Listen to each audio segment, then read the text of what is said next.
Welcome to this video on the fourth noble truth. We have finally arrived at really the heart of Buddhist practice.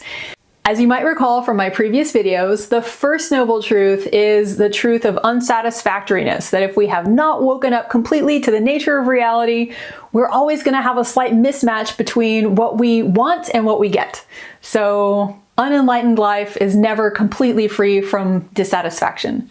Second noble truth is that dissatisfaction has a cause, which is misunderstanding, even if only slightly, the nature of reality and of ourselves. The third noble truth is that there is a cessation that is possible for all unsatisfactoriness. That's amazing and it's great news. So basically that third noble truth is the news that we can wake up completely, fully, never have to suffer again. And this fourth noble truth is that there is a path for us to get from basically where we start in the first noble truth to that third noble truth of complete awakening. And there are steps, there's guidance, there's a community that can help us to reach that goal.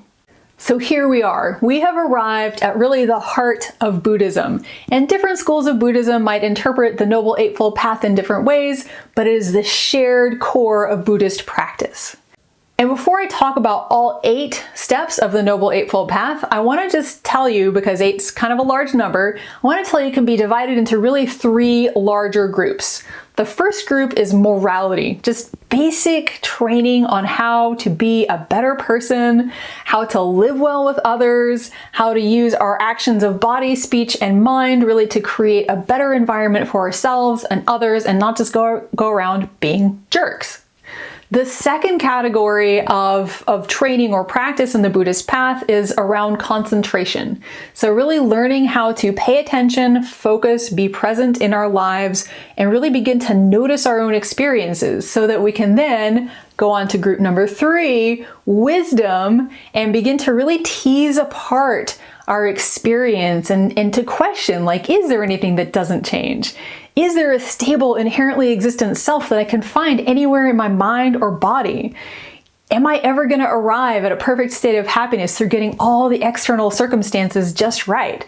So these are really key, important questions in the Buddhist tradition, and you approach them really not by memorizing the right answers to these questions, but through asking the questions again and again in your practice, in your daily life, until eventually you arrive at the place of understanding for yourself.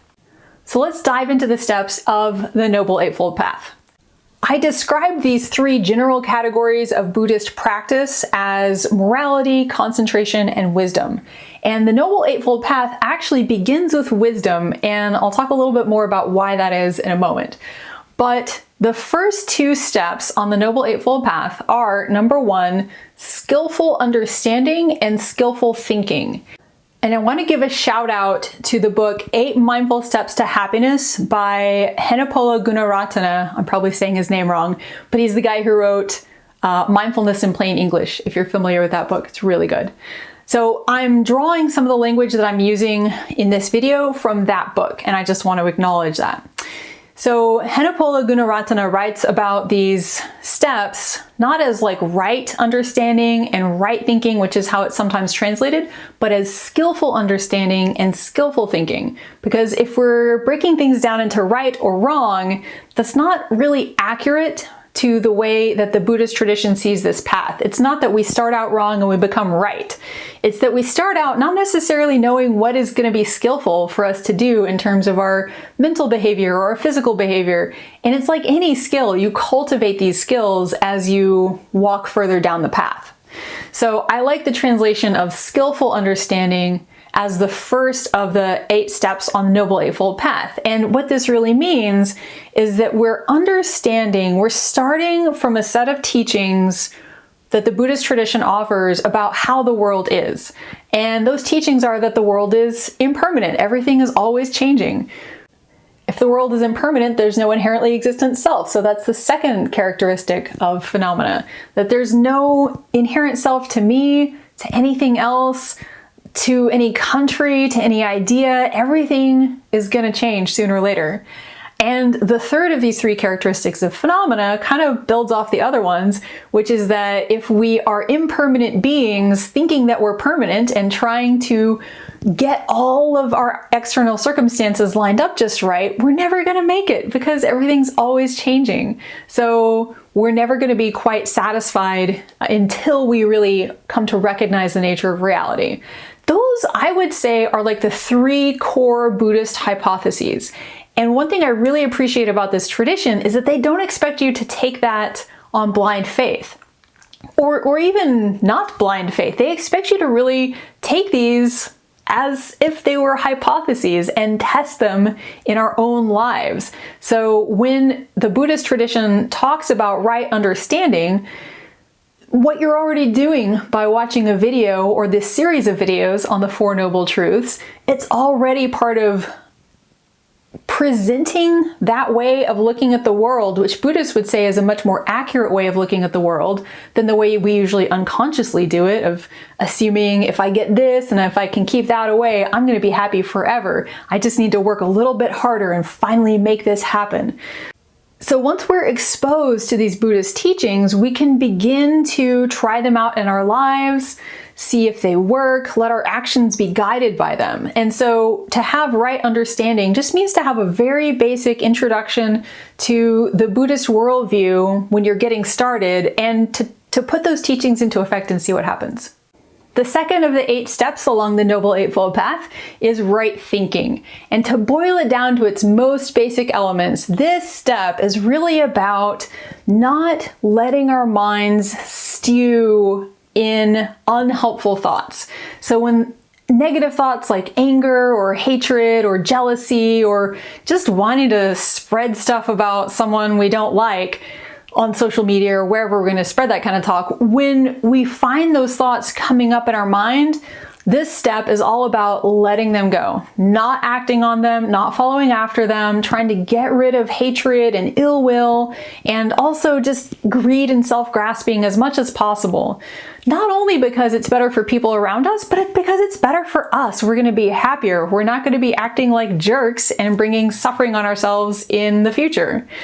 And then once we can kind of move our minds out of those negative states, the other part of this step on the Noble Eightfold Path is to then cultivate generosity, compassion, kindness, caring, empathy, all those other wonderful states that not only benefit the people around us, but they also benefit us. We get to live in like a brighter, cleaner, happier mind because that's what we're filling our time with mentally.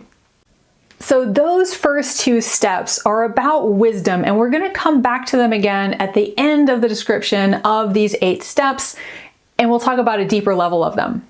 But for now, let's switch into the next category of Buddhist practice, which is all about morality. So those first 2 are about wisdom. Now we're going to talk morality, and then the last 2 are going to be about concentration. So step number 3 is skillful speech, and this really, it's similar to step number 2, skillful thinking, but this is about how you express yourself in the world. So are you lying to people, or are you telling the truth? When you're telling the truth, are you doing it in a skillful way, or are you being kind of a jerk about it? Are you saying things to try and split up friendships, things like that? So all these negative forms of speech are ones that we can try to notice. And honestly, if you go online and you notice the kinds of speech people are using on social media and even on certain types of news networks, there's really some toxic stuff out there. So it's like an experiment run amok to see what unskillful speech can look like. But there's also really wonderful forms of affirmation and really positive stuff that also happens on social media. So again, it's kind of like a petri dish where you can see all forms of speech just out there in the open. And then we can also turn our attention to how do we speak to ourselves internally? How do we speak to others? Do we have really like negative self-talk running in our heads all the time? Can we notice that and maybe not indulge it? When we're speaking with somebody that we love, are we offering them kindness? If there's an uncomfortable truth, are we trying to tell them in a way that it'll be easier for them to take in?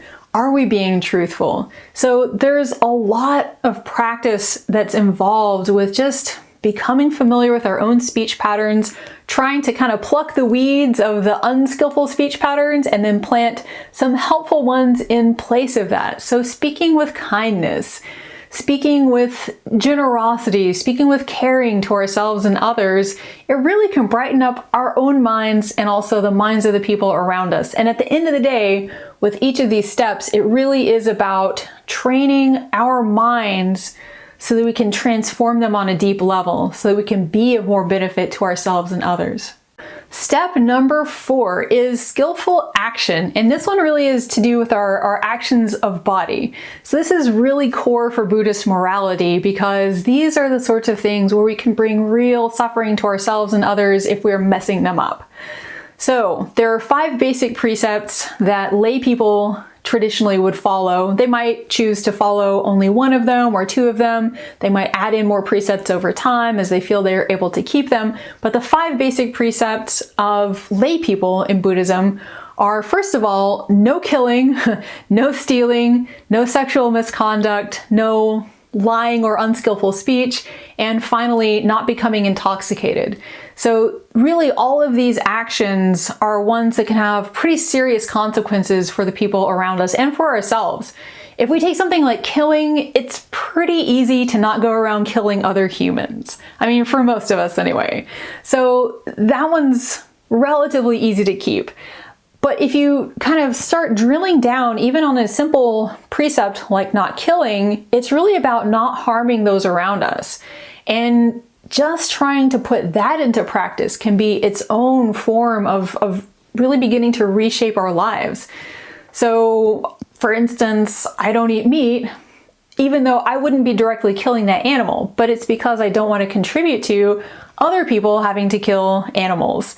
And also, even if I ate meat, I wouldn't want to support a factory farming system. So, really starting to think about the consequences of our actions, you start to have a broader sense of the impact that your actions have. And really that's what Buddhist morality is all about. What is the impact on us?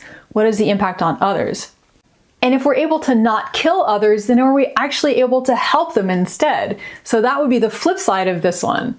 So in East Asia, for instance, it's really popular to buy animals that would be killed for food and release them back into the wild. Obviously, they have to be a native species and, it has to be done right. But it's like the opposite of not killing, is actually setting beings free. And it's thought to be a very meritorious action, because you're basically giving these beings their lives back. And it's a really wonderful thing to do. I've done it with earthworms and it's not super glamorous or exciting, but it's a really great feeling to kind of watch them crawl into the soil and to think, oh, you're not going to get, skewered on a barb and used for fishing or something like that.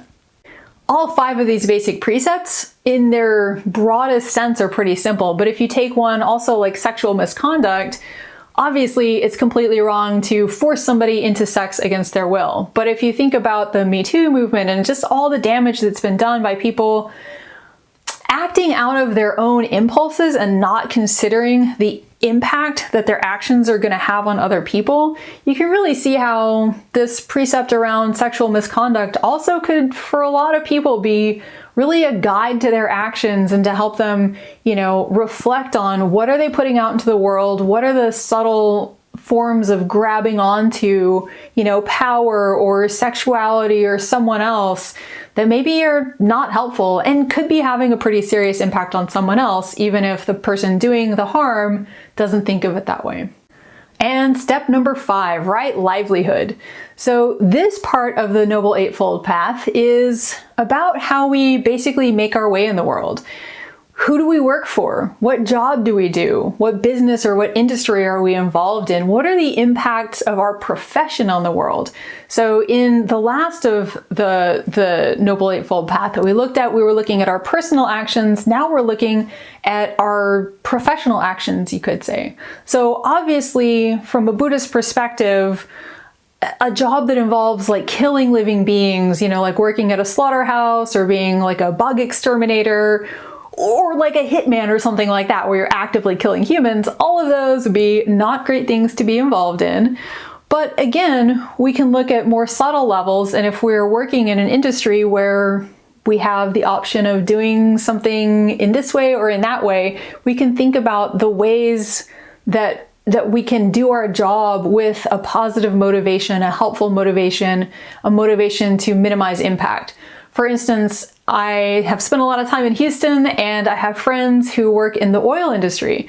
And some people might say, well, that's not right livelihood because the oil industry is, contributing to global warming and all this stuff. But there are people within those companies who are actually actively pushing in a greener direction, looking for more sustainable sources of energy. So there's a lot that we can do within a given industry to really try and push it in a direction of less harm or greater benefit. And then obviously there are professions like nursing and healthcare and all the frontline workers we're seeing during this coronavirus pandemic. We're really coming to appreciate how beneficial their roles are for society. And maybe we can appreciate them a bit more, having seen what our lives would be like without them.